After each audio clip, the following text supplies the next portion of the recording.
Hi everyone. From all of us at the MFAA, thank you for your continued support and wishing you a Merry Christmas and a prosperous New Year. My goodness, what an extraordinary and exhausting year it has been. This time last year, it was evident that we were facing Royal Commission recommendations that could have been catastrophic for our industry. We were also working hard to produce the Don't Kill Competition campaign, which was in collaboration with 14 aggregators, so that we were ready to be on the front foot to counter those recommendations as soon as they were released. We also had a property market in decline, credit that was tight, and polls suggested that we were facing a new government, one which had stated policy of changing negative gearing and capital gains tax. So all in all, that was the environment of great uncertainty which we faced this time last year. 12 months later, we've been through the almost unbelievable outcome of the Royal Commission and the ensuing hysteria, which somehow found mortgage brokers front and centre of many of the financial services industry's problems. We've united as an industry to demonstrate that we're not only a systemically important industry that drives competition, choice and access to credit, but we are also a constituency that deserves to be heard. After all, we do represent 27,000 FTE jobs and have provided credit assistance on more than 2 million loans in the past 4 years.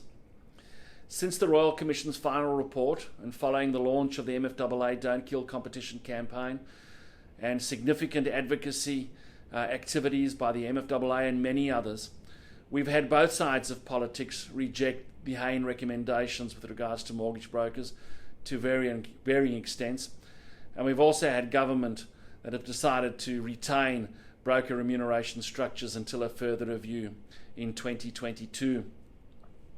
Over the past year, we've also had the coalition re-elected into government. We've had 3 interest rate cuts, we've had personal tax cuts, we've had a lowering of the APRA serviceability floor, and we've had the property market beginning a fairly swift process of recovering lost ground in recent years. In addition, we've had draft legislation on a best interest duty and broker remuneration, which went through a period of industry consultation, with the legislation having been introduced into the lower house in late November and the regulations to follow early next year. The draft legislation and supporting regulations had issues which we have been working through with government and Treasury. No doubt there is still work to do as we enter the new year, but I am confident that we are in a far better position than we were in February or indeed this time last year.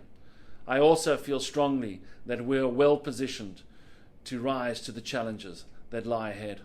I'd like to thank you for your support over the past year and the active role many of you played, whether it was reaching out to your local Member of Parliament, participating in the MFAA regulatory roundtables or the Don't Kill Competition advisory group, or simply doing a great job for your customers and representing the industry with distinction. Everyone in this great industry has had an important part to play in getting us to where we are.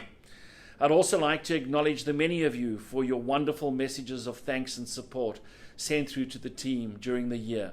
We appreciated them tremendously. Now is the time to catch your breath, recharge your batteries and spend special time with family and friends. From all of us at the MFAA, Merry Christmas, a safe and happy holidays, and all the very best for 2020.